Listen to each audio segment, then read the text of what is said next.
সবাই নাকি চোর ডাকাত। আমি জীবনে এক পয়সা মাইনে নিইনি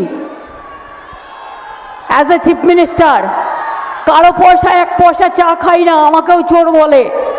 এরা হচ্ছে নগ্ন শব্দের অধিকারী। এদের ভাষা নগ্ন ভাষা। দেখুন, মুখ্যমন্ত্রী মমতা বন্দ্যোপাধ্যায় নাকি 1 টাকাও বেতন হিসেবে নেন না, খুব ভালো কথা।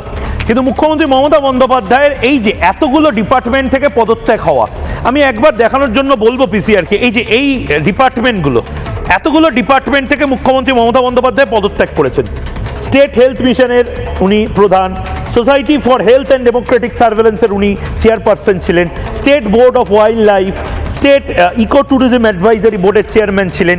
এত যে post, organising committee Bangla Sangeet academy, 125তম birth anniversary committee Netaji Subhashchandra বোসের, West Bengal Urdu academy, West Bengal Urdu একাডেমির governing body, general council West Bengal Urdu academy, কত উর্দু একাডেমির এত যে চেয়ারম্যান হিসেবে যে কমিটিগুলো তৈরি হয়েছে।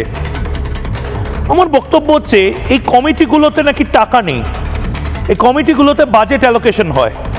মুখ্যমন্ত্রী মমতা বন্দ্যোপাধ্যায় যদি নিজে এই কমিটিগুলোর কোনো টাকা নেন, তাহলে এই টাকাগুলো কোথায় উড়ে যায়? তার মানে কি এটা ধরে নিতে হবে মুখ্যমন্ত্রী মমতা বন্দ্যোপাধ্যায় যে যে কমিটিতে রয়েছিলেন বা ছিলেন, যেখান থেকে তিনি পদত্যাগ করেছেন, সেই সমস্ত কমিটির টাকা মুখ্যমন্ত্রী নিচ্ছেন না, কিন্তু সেই টাকাগুলো উড়ে যাচ্ছে, হাফিস হয়ে যাচ্ছে? এটাও তো একটা বড় দুর্নীতি। এটারও তো তদন্তে সিবিআইকে আনার প্রয়োজন। মুখ্যমন্ত্রী মমতা বন্দ্যোপাধ্যায় এখন জাস্টিফাই করছেন নিজেকে। মানে ভাবুন, একটা সময় মাননীয় মুখ্যমন্ত্রী তিনি বলতেন আমি সততার প্রতীক, আমি সততার প্রতীক। আর মুখ্যমন্ত্রী মমতা বন্দ্যোপাধ্যায় 2026-এ আমি সততার প্রতীক একবার তো বলছেন নাই, উল্টে জাস্টিফাই করছেন কেন আমি চোর নই। তাকে জাস্টিফাই করতে হচ্ছে এটা বলে যে 14 বছরের মুখ্যমন্ত্রী তিনি মাইনে নেন না, সে কারণে নাকি তিনি সৎ। মানে মাইনে না নিলেই তিনি সৎ হবেন, তাই তো? মানে অনেকের 4-5 হাজার টাকা মাইনে হয়, কিন্তু অন্য ইনকাম হয়তো অনেক বেশি, কোন ইনকাম আমি জানি না, তার মানে সে সৎ। কারোর টাকায় চা খান না বলে আপনি সৎ।